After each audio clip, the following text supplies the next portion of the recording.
Buonasera a tutti, preferisco parlare da qui per il semplice fatto che se vado nella postazione che dietro la colonna non mi vede, quindi non è per voler rimanere sottoposti al tavolo, solo per un segno di rispetto. Sì, grazie. Allora, il benvenuto da parte di Indipendenza Veneta ve l'ha già dato il segretario Giulio Maria Turco. Io adesso vorrei proporvi un momento di riflessione su quello che è il percorso che deve portarci al referendum per l'indipendenza. Tanti amici che sono venuti qui a testimoniare come una iniziativa comune, non è di Indipendenza Veneta, una iniziativa costruita insieme, che si chiama Il Veneto Decida, è un'iniziativa che per la prima volta vuole dare concretezza a un'aspirazione.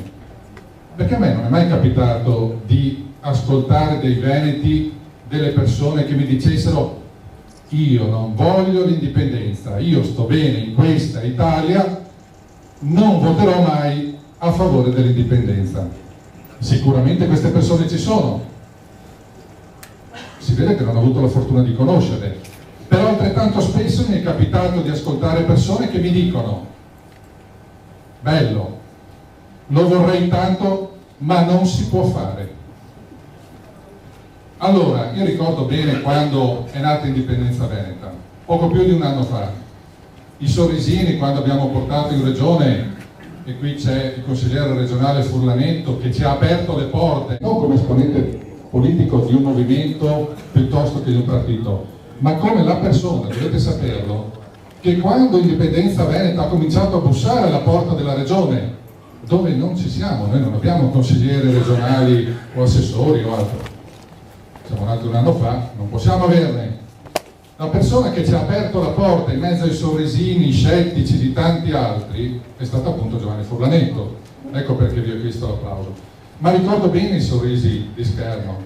Quando abbiamo portato per la prima volta un anno fa, giusto a settembre di questi tempi, abbiamo proposto l'idea di un referendum. Facciamo un referendum per chiedere ai veneti se sono d'accordo o meno sull'indipendenza del Veneto. Ricordo i sorrisini di scetticismo. Ebbene, quei sorrisini di scetticismo nel giro di un paio di mesi si sono trasformati in un atto ufficiale della Regione Veneto e i sorrisini sono diventati l'approvazione. Nel giro di una settimana, se ricordo bene, da quando è stato depositato, 42 consiglieri su 60 l'hanno sottoscritto per approvazione, dichiarato urgente, votata e approvata il 28 di novembre. Che cosa dice questa risoluzione 44? Dice una cosa banalissima, ovvia: avviamo l'iter per il referendum indipendentista, cioè iniziamo, banalizza un po' Giovanni, mi scuserà, iniziamo il cammino che ci porta al referendum.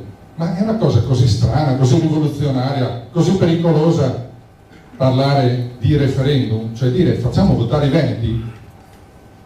Ma non si può. La Costituzione italiana, l'articolo 5 ci dice che la Repubblica è una indivisibile.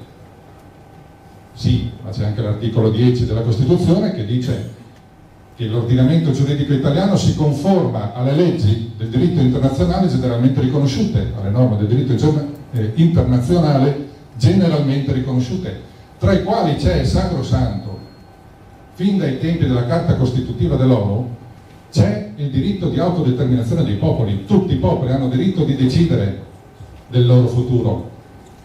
Tutti i popoli hanno diritto di decidere del loro futuro. È una cosa, sembra ovvia? Non è così ovvia, non era così ovvia qui in Veneto. Adesso siamo al dunque.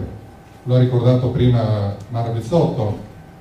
Il 17 di settembre il Consiglio regionale Veneto è chiamato a votare sì o no. Non si scappa, sì o no?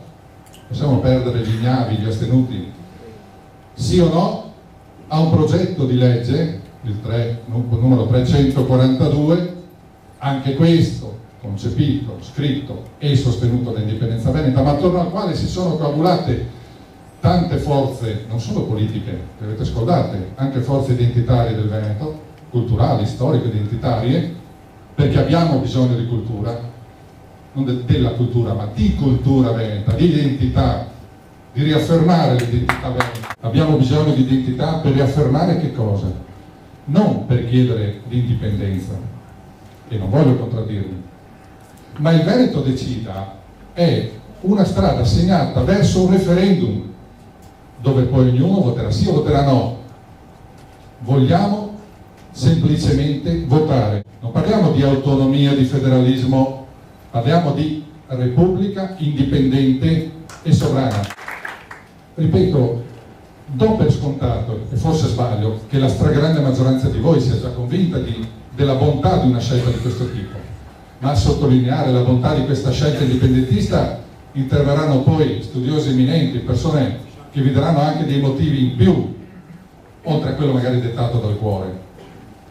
Vi daranno dei motivi economici, dei motivi filosofici, razionali, di confronto con quello che fanno gli altri popoli, ma noi siamo partiti da qui, ma noi non vi chiamiamo qui, non vi chiediamo di appoggiare il logo di indipendenza veneta, noi vi chiediamo di amare, di dare il cuore alla bandiera di San Marco, quella che ci identifica tutti. Quella è la bandiera davanti alla quale nessuno di voi si può tirare indietro, davanti alla quale ciascuno di voi, quando